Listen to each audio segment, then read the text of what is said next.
If you're struggling to get views on YouTube, I know how you feel. I spent my first year on YouTube with less than 200 subscribers.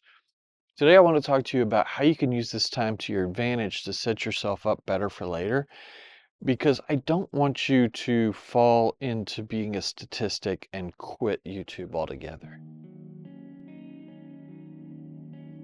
When you're starting out on YouTube, there's no rule book or guidebook or anything. There's nobody that will tell you what you need to do to be successful, to get views, to spark the algorithm, or whatever you want to call it.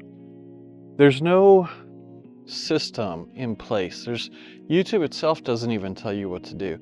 And I think it's because everybody just has free roam to do whatever they want to do. So it's definitely a learning experience.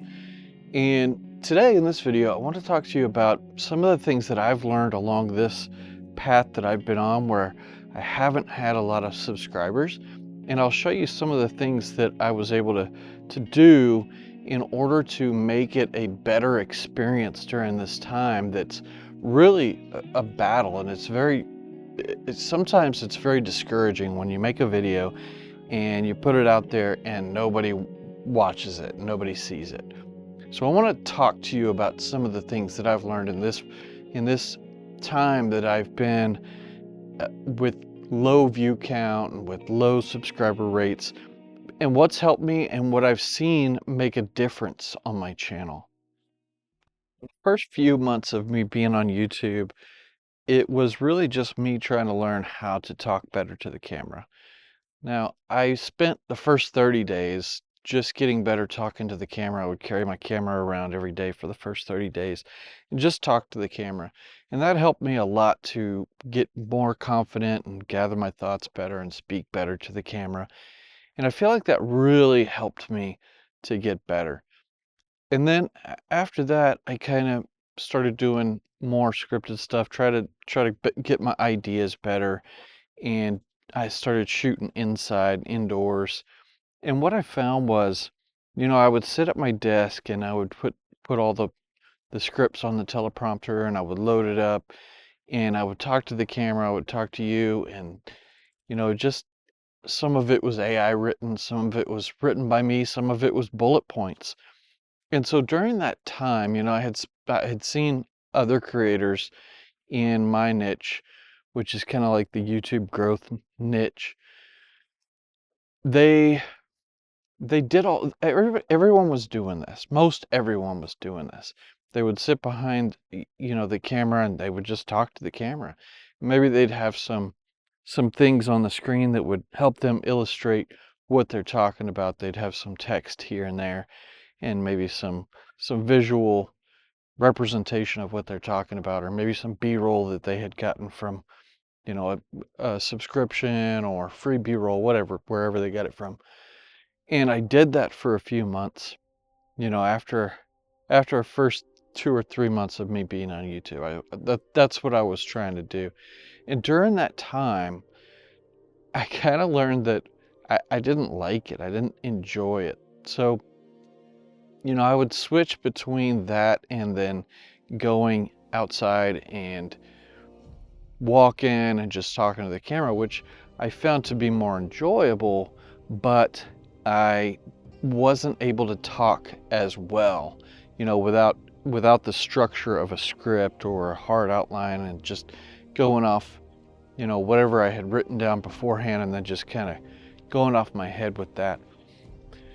So I found out that I didn't like either way to do that. I didn't really like the pre-scripted version, and I didn't like the just walk and talk version. I felt like I repeated myself. I said a lot, and I just stumbled over my thoughts. But what I learned, more important than that, is I think I learned, my style a lot more and how important my style was to the way that I shoot and the way that I want to do things. And it was more of an outdoor structured style. So I kind of mixed the two together, and it helped me in the way that I do things, because I wasn't good at reading the script. I didn't look very natural, and I couldn't memorize it very well. Not in the short period of time that I was trying to do it. So what helped me out was kind of structuring my videos in a way that was more story driven, or I guess just in a structure, and then kind of thinking through that a little bit more and then recording in sequence outside. So walking around, changing camera angles, saying a point, and then going somewhere else and setting it up to where it looks seamless. It's still what I use right now. So when I'm done with this point, then I'll stop the camera, or I'll get out of this scene, I'll reposition, maybe zoom in or whatever, and then I'll continue with the thought that I was going off of. And that's where I just kind of developed my own style. So that really gave me the opportunity to learn what I wanted to do, or what was better for me, because content creation before that was really a struggle as far as like me enjoying that process. I didn't enjoy it as much when I scripted it out and was sitting at a desk, and I didn't enjoy it as much when I had to do it all in one take and try to get everything right in one take. And sometimes I would mess up and have to cut things out, which was fine. I just didn't enjoy that process as much. So this time that I had in order to refine that without anybody watching, I didn't have a lot of subscribers, so it didn't matter if I changed things up. People weren't already used to me doing things one certain way. It gave me the ability to experiment. So during that process of me shooting and figuring out, kind of which style I liked, scripting or just talking to the camera off the top of my head, I also at the same time figured out a way that for me works, may not work for you or for everybody, but the way my brain works. And so I was able to take that footage, since I was stopping and moving the camera, I was able to take that footage at any point back to my camera and load it up and edit that footage. I could edit that footage while I was shooting. That way I could go back and see where I was, and it helped me to develop the points that I was trying to make and the structure that I was trying to refine better. And it gave me a better, I think, overall structure of my videos. And this actually is where I started to see my numbers climb. And I have a long way to go still. I haven't perfected anything, and there's always going to be something to learn. But this is when I noticed a difference in my channel, and I started experimenting with the editing.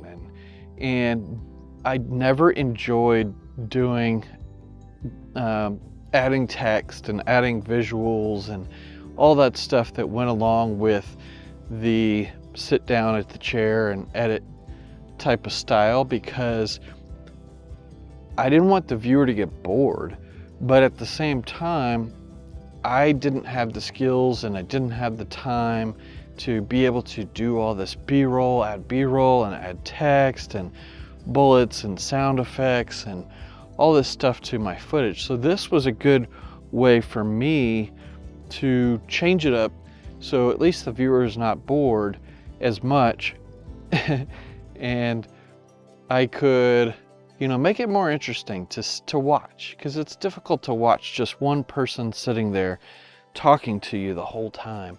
It can drain on you as a viewer. So I think you need visual cues. That's why we're on YouTube. You need visual things going on to keep you entertained. It's not just a podcast. So that helped me to develop more of an editing style that I could work with easier, and would help the flow of my thoughts and where I was going with the video. So it was really a win-win situation for my scenario. And all this is because I didn't have an audience, so I was able to experiment with these different things. So it's a huge advantage when you don't have something that's, your channel didn't blow up for one certain type of video. And here's the reason why that could be detrimental to your channel too. One of the main reasons why people watch your channel or subscribe to your channel or, if you blow up for some reason, the reason that people subscribe to your channel is because they want to see more content that's what they just saw. So if you have a video that really does well and a lot of people subscribe to it, they're going to want to see videos that are similar, or at least, talk about similar things. So in the early stages of YouTube, when you're starting out, sometimes you find out that you're not really passionate about what you were talking about at the beginning, or that, your style changed from the beginning. Something is different than what you really want to do. So it's good for the early stages of YouTube to really figure out if you are enjoying what you're doing. If you're not enjoying what you're doing, it's going to be much more difficult to keep going, especially when there's no viewers. But even I think when you get viewers and you're doing something that you really don't enjoy, I've talked to other YouTubers that they once when they don't enjoy what they're doing anymore, they'll either start another channel, or they'll have to start over from scratch, or just kind of give up on YouTube altogether. And I think it's sad because, YouTube is tough. It's not easy, especially when you're going into it blind. So having having the ability to play around with what you like and what you want to talk about, that's what this time is great for. That's what this time should be used for, I believe. And you get better at the process at the same time. But finding your style and finding what is pleasing to you as a creator that helps you to create better content for other people to watch. And people can tell if you don't enjoy what you're doing. It shows in different ways. So when you create content that you truly enjoy doing, it's just going to help you out so much more in the long run. I know the beginning stages can be difficult when you're trying to find out what you want to do and what's getting clicks and all that stuff, and you don't know where to go.